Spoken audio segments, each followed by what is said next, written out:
జగన్కి ఏమాత్రం చిన్న కష్టం వచ్చినా అరుంధతి సినిమాలో పశుపతిలా వచ్చేస్తాడు మా ఉండవల్లి అరుణ్ కుమార్.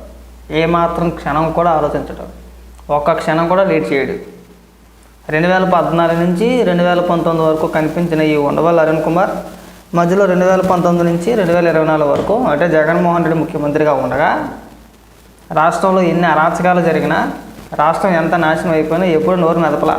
ఎందుకంటే జగన్మోహన్ రెడ్డి బానిస కాబట్టి. ఇప్పుడు మళ్ళీ ఒక వీడియో వైరల్ అవుతుంది ఉండవల్లి అరుణ్ కుమార్దే. డైరెక్ట్గా సాక్షిలోనే వేశారు. వైవి సుబ్బారెడ్డి ఈయన కన్నా గొప్ప హిందూ అంట, పెద్ద హిందూ అంట. ఆయన పైన దుష్ప్రచారం చేస్తున్నారు, ఆయన దేవుళ్ళు అంటాడు అని చెప్పేసి అని మాట్లాడుతున్నారు. మరి అది అలా చెప్పు. మరి మీరు జిగిడి దోస్తులు అని చెప్పు. ఇక్కడ ఆయన గొప్ప, ఆయన దేవుడు అని చెప్పేసి దీనికి చెప్పడం. నువ్వు ఆయన జిగిడి దోస్తులు, మేమిద్దరం స్నేహితులని కాబట్టి ఆయన ఏమన్నా అంటే నేను ఓర్చుకోలేను, నేను తట్టుకోలేను అని చెప్పాలా? ఎందుకు ఈ అప్పాబాయ మాటలు? 5 ఏళ్ళు మహానుభావుడు, 5 సంవత్సరాలు కనపడలా. చంద్రబాబు నాయుడు గారు అధికారంలో ఉంటే మాత్రం నీలోని ఆవేశం కట్టాలు దించేసుకుంటుందన్నమాట. అరుంధతి సినిమాలో పశుపతిలాగే ప్రవర్తిస్తావు. చిన్నదానికి పెద్దానికి వచ్చి ప్రెస్ మీట్ పెట్టేస్తావు. నేనున్నాను, నేను ఒకనంటూ ఉన్నాను, నేను ఒక మేధాని చెప్పి తయారైపోతావు. ఎందుకు వచ్చింది అదంతా కూడా మనకి? ఎందుకు 10 మంచి తిట్లు తిన్నాను నేను చెప్పి ఈ వయసులో? అవసరమా మనకి? నీకు ఒక క్లారిటీ ఉండాలి కదా, ఉండాలి వద్దా? వైవి సుబ్బారెడ్డి భార్య ఏదో చెప్పుకొచ్చాడు, ఏదో పూజలో నల్లావు అది ఇది చెప్పుకొచ్చాడు. ఆవిడ చేతిలో మాత్రం బైబిల్ పట్టుకొని తిరుగుతుంది. ఏమీ అవాస్తవాలు ఏమి కాదు కదా, ఫోటోలు వీడియోలు కనపడుతున్నాయి కదా. కనబడిందా? సరే పోనీ వదిలేసా, ఎన్ని వద్దా, ఎన్ని చెప్పొద్దు. పెద్ద హిందువులాలు అనుకుందాం. ఉదాహరణకి వైవి సుబ్బారెడ్డితో పాటు ఏ రోజైనా వైవి సుబ్బారెడ్డి గారి భార్య కానీ వైవి సుబ్బారెడ్డి ఇద్దరు కలిసి తిరుమల తిరుపతి దేవస్థానానికి వెళ్ళారా దర్శనానికి? ఏ రోజైనా? మరి జగన్మోహన్ రెడ్డి వెళ్ళాడా? దంపతులు ఇద్దరు, భార్యాభర్తలు ఇద్దరు, జగన్మోహన్ రెడ్డి వెళ్ళాడా? వెళ్ళలేదు. నువ్వు జగన్మోహన్ రెడ్డిని క్వశ్చన్ చేస్తానికి నీకు నోరు రాదు. చంద్రబాబు నాయుడు గారి గురించి మాట్లాడాలంటే, చంద్రబాబు నాయుడు గారి ప్రభుత్వాన్ని విమర్శించాలంటే ఒంటి మీద గొడ్డ నిలబడదు అంతే. మనకి పరుగులెట్టేస్తాం, మామూలు పరుగులు కాదు. ఇమీడియట్గా ఒక పూట భోజనం అయినా మానేస్తామేమో కానీ ప్రెస్ మీట్ పెట్టి ఖచ్చితంగా మాట్లాడాల్సిందే. సోషల్ మీడియాలో పచ్చి బూతులు తిడుతున్నారు మిమ్మల్ని. నాకు బాధ వేసింది మిమ్మల్ని తిడతా ఉంటే. వచ్చాడండి మేధావి, 5 ఏళ్ల పాటు నిద్రపోయాడు కుంభకర్ణులాగా. 5 ఏళ్ల తర్వాత మళ్ళీ నిద్ర లేచాడు. ఇప్పుడు చంద్రబాబు నాయుడు గారు ముఖ్యమంత్రిగా ఉన్నాడు కదా. చంద్రబాబు నాయుడు గారు ముఖ్యమంత్రిగా ఉన్నంతకాలం ఉండవల్లి అరుణ్ కుమార్ అనే వ్యక్తి నిద్రపోడు. ఈ 5 ఏళ్ళు రోజు ప్రెస్ మీట్ పెడతాడు. కాబట్టి ఓపిక ఉండాలి కానీ, మీడియా ప్రతినిధులు వెళ్ళాలి కానీ 5 ఏళ్ళు కూడా ఉదయం నుంచి సాయంత్రం దాకా మాట్లాడమన్నా మాట్లాడేస్తాడు. అంత ఓపిక వచ్చేస్తుంది. జగన్మోహన్ రెడ్డి అధికారంలో ఉంటే, జగన్మోహన్ రెడ్డి ముఖ్యమంత్రిగా ఉండగా ఏ రోజు కూడా ప్రెస్ మీట్ పెట్టి జగన్మోహన్ రెడ్డి తీసుకున్న నిర్ణయాలను కానీ, ప్రభుత్వ విధానాలు కానీ, వాళ్ళు చేసే అరాచకాల గురించి కానీ ఏ రోజు ఒక్క మాట మాట్లాడిన వ్యక్తి కాదు. పోలవరం తీసుకో, మాట్లాడితే ఎక్కువగా ఊతపదంగా చెప్పేది పోలవరం గురించి ఎక్కువ మాట్లాడతాడు. సబ్జెక్టు అది ఇదని చెప్పేసి పుస్తకాలు తీసుకొచ్చేస్తాడు. ఇంతలావు పుస్తకాలు తీసుకొచ్చేస్తాడు, ఇంతలావు పేపర్లు తీసుకొచ్చేస్తాడు. ఇంతలావు పేపర్లు తీసుకొచ్చేసి మొదలు పెట్టాడండి పురాణం. అప్పుడు అలా జరిగింది, ఇప్పుడు ఇలా జరిగింది, ఆల్ దేవుడు ఏళ్ళ దేవుడు, ఆకీజ్ పాకీజ్ ఆకి రాజశేఖర రెడ్డి దేవుడు అంటాడు. లాస్ట్కి అదే చెప్పుకొస్తాడు. అప్పుడు అలా జరిగింది, ఇప్పుడు ఇలా జరిగింది, పైగా దానికి ఒక స్టోరీ, పనికిమాలిన స్టోరీ. నేను ఎప్పుడో నాట్ సెంచరీలో ఎక్కడెక్కడికో వెళ్ళాను, అక్కడ ఆయన కలిసాడు, అక్కడ ఈయన కలిసాడు, అక్కడ ఆయన ఎలా అన్నాడు, అక్కడ ఈయన ఎలా అన్నాడు. అది రాజశేఖర రెడ్డి అంటే అంటాడంతే. ఇప్పుడు కూడా అంతే. నువ్వు ఎలా చెప్తున్నావు అంటే వైవి సుబ్బారెడ్డి నాకు ఇంటికి ఫోన్ చేసి భోజనానికి రమ్మన్నాడు, అందుకని చెప్పేసి నాకన్నా పెద్ద హిందువు ఆయన.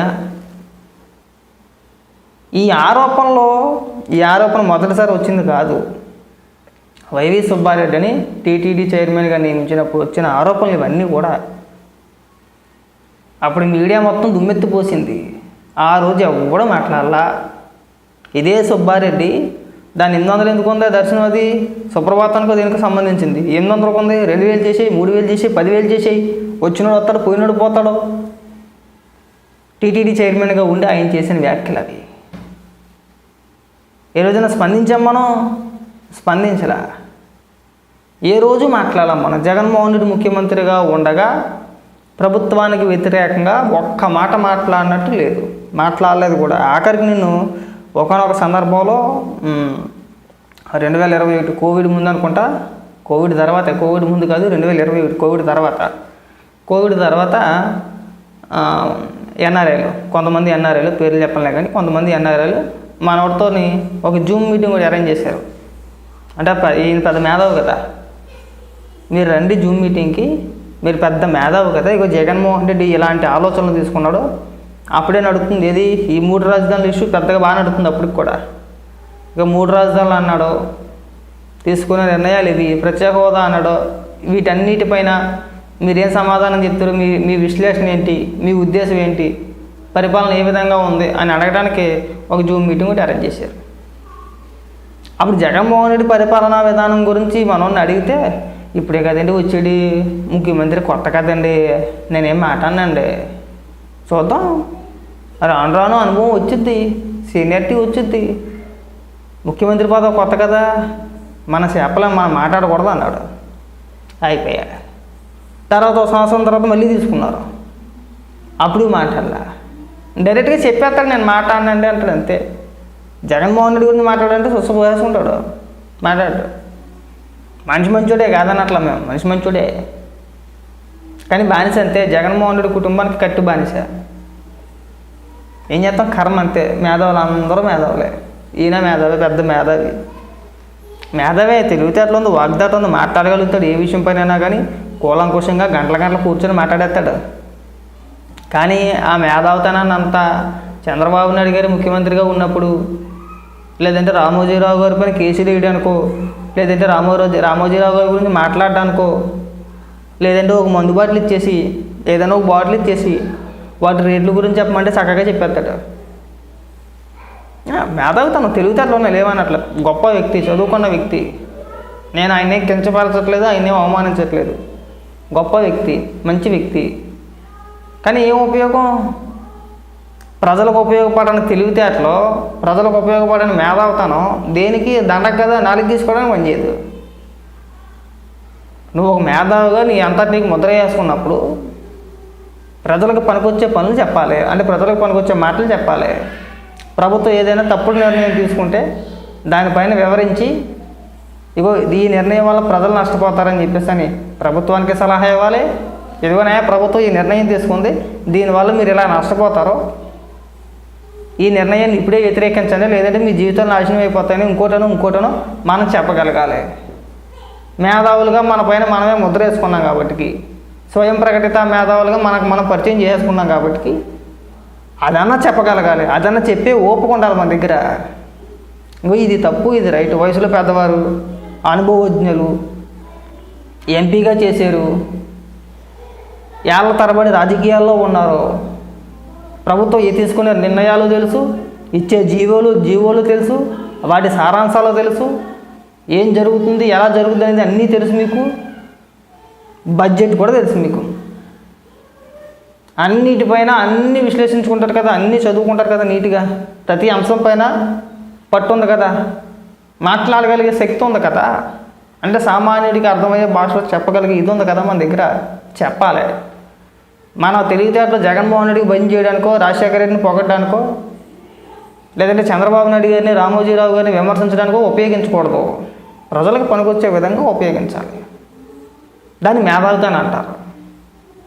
అడదిడ్డంగా తలాతోక లేకుండా వచ్చేసి నీకు ఎప్పుడో ఏదో జరిగిందని చెప్పేసి అని, నీకు సుబ్బారెడ్డికి జరిగిన సంఘటన తీసుకొచ్చేసి, మీ ఇద్దరి మధ్యన జరిగిన సంభాషణను తీసుకొచ్చేసి ఇక్కడ ప్రజల ముందు రుద్దేసే ప్రయత్నం చేయకూడదు. ఇది ముఖ్యం మనకి. ఇంత పెద్ద విషయాల్లో మనం ఎలాంటి చిల్లర మాటలు మాట్లాడకూడదు. వచ్చి లేక్గా మనం కామెంట్లు చేసేకూడదు. ఇదే మొదటిసారి కాదు. మొదట్లో నేను మీ వీళ్ళందరికంటే ఉండవల్లి అరుణ్ కుమార్ని నేను ఎక్కువగా అభిమానించేవాడిని. బాగా మాట్లాడతాడరా, మాట్లాడే విధానం సామాన్యుడు వాడికి భాషలో, అంటే సామాన్యుడు ఎట్లా మాట్లాడతాడో అట్లా మాట్లాడతాడో అర్థమయ్యే విధంగా ఉంటుంది. సామాన్యుడికి ఈజీగా కనెక్ట్ అయిపోతుంది. చెప్పే విధానం కూడా సామాన్యుడికి ఈజీగా కనెక్ట్ అవుద్ది. కానీ ఏం ఉపయోగం? అంత పెద్ద మేధావి ఏం ఉపయోగం అంటున్నా? ఉపయోగం ఏమి ఉండదు. కేవలం ఒక పార్టీకి, ఒక జగన్మోహన్ రెడ్డికో లేదంటే రాజశేఖర రెడ్డికో వాళ్ళ కుటుంబానికి సేవలు చేయడానికి తప్పితే ప్రజలకు పనికొచ్చే తెలివితేటలు అసలు ఉండనే ఉండవు. తెలివితేటలు లేకపోతే మాట్లాడటం. లేదంటే మీరు సింపుల్గా ఒక విషయం బాగా గుర్తుపెట్టుకోండి. ఎవడైనా మనోభావాలు దెబ్బతిని ఉంటే కనుక ఈ వీడియో చూసే వ్యక్తులు చంద్రబాబు నాయుడు గారి హయాంలో మద్యం బాతులు చేతిలో పట్టుకొని వచ్చి దీని రేట్ ఎంత, ఇది ఇంతకు తయారవుద్ది, ప్రభుత్వం ఇంతకు అమ్ముతుంది, సామాన్యుడి దగ్గర ప్రభుత్వం ఇంత దోచేస్తుంది అని చంద్రబాబు నాయుడు గారు ముఖ్యమంత్రిగా ఉన్నప్పుడు మాట్లాడిన ఉండవల్లి అరుణ్ కుమార్ జగన్మోహన్ రెడ్డి ముఖ్యమంత్రి అయిన తర్వాత ఊరు పేరు లేని బ్రాండ్లు తీసుకొచ్చి కల్తీ మద్యాన్ని తీసుకొచ్చి 100 రూపాయలు ఉన్నదాన్ని 2 రేట్లు పెంచి అమ్మినా సరే ఏ రోజు ఉండవల్లి అరుణ్ కుమార్ నోటు నుంచి మద్యం అనే పదం రాలేదు. ఎందుకు రాలేదంటారో? దాని గురించి ఉండవల్లి అరుణ్ కుమార్ మాట్లాడితే ప్రభుత్వానికి వ్యతిరేకంగా మాట్లాడినట్టు అవుద్ది, ప్రజల్లోకి అదొక బ్యాడ్ ఒపీనియన్ అవుద్ది, అంటే చెడుగా వెళ్ళుద్ది అనే ఉద్దేశంతోనే కదా మాట్లాడలేదు. నెంబర్ 2, ఇంకా 3 రాజధానులు ఉన్న రాజధాని నాశనం చేసి 3 రాజధానులు అన్నాడు. ఏమైనా ఉపయోగం ఉందా? చేయగలిగాడా? చేయలేదు. ప్రత్యేక హోదా అన్నాడు, 25 ఎంపీలు ఏమని తడికట్లకు వచ్చేస్తా అన్నాడు, రాజ్యసభతో కలుపుకుంటే 31. ఏమైంది? అడగగలిగాడా? లేదు. ఇంక ప్రతిసారి పెద్ద పుస్తకం పట్టుకొచ్చి ఇన్ని చిత్తుకాయితాలు పట్టుకొస్తాడు, ఇన్ని ఒక 5-6 కేజీలు చిత్తుకాయితాల్లాగా ఉంటాయి, అన్ని పట్టుకొస్తాడు. అన్ని పట్టుకొచ్చి ఒకటి చదివి వినిపించేస్తాడు. ఇది అలాగా, ఇది ఇలాగా, ఇది అలాగా, అది ఎలాగా అని చెప్పేసి 5 ఏళ్ళు పోలవరం అనే ప్రస్తావన తీసుకురాలేకపోయాడు. అడగగలిగావా? పోనీ కనీసం అడగగలిగావా? మీలాంటి వ్యక్తులు కనీసం అప్పట్లో అడిగినా ఉంటే ఎంతో కొంత పనులు ముందుకెళ్ళేయేమో. మొత్తానికి గాలికి వదిలేసాం మనం. ఎందుకంటే తెలుగుదేశం పార్టీ నాయకులు అడిగితే దాడులు, కార్యకర్తలు మాట్లాడితే కేసులు. పోనీ మీలాంటి వాళ్ళకి ఏం పోయే కాలం? మీరు ఆ కుటుంబానికి విధేయులే కదా. మీరు ఒక మాట మాట్లాడినంత మాత్రం జగన్మోహన్ రెడ్డి మిమ్మల్ని కొట్టేడి చంపాడు, అవునా? మన గతంలో మాట్లాడిన మాటలో, గతంలో చేసిన చేష్టలు చేస్తే ఇలాగ ఉంటుంది. ఈ వీడియో కూడా నేను అనుకోవడం ఏమనుకున్నా అంటే, ఇప్పుడు ఈ వీడియో అయితే కాదనుకుంటున్నాను, నేను అనుకోవడం అనుకుంటున్నాను. ఉండవల్లి అరుణ్ కుమార్ను బూతులు తిట్టించడానికే సాక్షి కూడా ఆయన ఎప్పుడో మాట్లాడిన వీడియోని తీసుకొచ్చి వేసేయడని నా డౌటు. నేను అనుకుంటున్నా అలాగా. ఎందుకంటే ఇప్పుడు మాట్లాడుతూ ఉండవల్లి అరుణ్ కుమార్ 2 నిమిషాలు మాట్లాడు, 3 నిమిషాలు మాట్లాడు, నిమిషం మాట్లాడు ఆపేసే వ్యక్తి కాదు. మొదలెట్టాడంటే ఆకలేసి దాకా మాట్లాడతాడు. టిఫిన్ చేసి మొదలెడతాడు. టిఫిన్ చేసి మాట్లాడడం మొదలు పెడితే మళ్ళీ మధ్యాహ్నం ఆకలేసేంత వరకు నాన్ స్టాప్గా మాట్లాడతాడు ఉండవల్లి అరుణ్ కుమార్. నాకు బాగా తెలుసు. కేవలం సాక్షి వాడు జగన్మోహన్ రెడ్డి అనుకోపోని ఉండవల్లి అరుణ్ కుమార్ని బూతులు తిట్టచ్చడానికే ఈ వీడియో తీసుకొచ్చాడు. ఇప్పుడు అందులో ఎలాంటి సందేహం లేదు. నేను అనుకుంటున్నాను అలాగే, ఇప్పుడు కూడా కాదనుకున్నాను, ఎందుకంటే ఎతికాను. కానీ మరి ఇప్పుడు మాట్లాడా, గతంలో మాట్లాడిన వీడియోనా తెలియదు. కాకపోతే ఏంటంటే సర్టిఫికేట్ ఇచ్చేసాడు వైవి సుబ్బారెడ్డి. అతనికంటే పెద్ద హిందూ అని చెప్పేసి సర్టిఫికేట్ ఇచ్చాడు, చూసారా? అందుకు నేను మాట్లాడిన ఇవన్నీ చెప్పుకొచ్చింది అందుకే. మనోడు పెద్ద పనోడు, పెద్ద మేధావి. మనోడు మేధాశక్తి మామూలు శక్తి కాదు, కానీ ఉపయోగం లేదు. ఇప్పుడు చదువుకున్నాడు ఎంత గొప్ప అయితే ఉంది, ఎంత చదువుకోలేనాడు ఎంత గొప్ప స్థాయిలోనో వృధానే. అక్కడికి తెలిసింది ఒకటే ఉంటుంది, అంతకుమించి తెలియదు. చదువుకున్న వాడి దగ్గర సబ్జెక్ట్ ఉంటుంది, అక్కడికి అన్ని విషయాలపైన పట్టు ఉంటుంది, కానీ ఉపయోగం ఉండదు.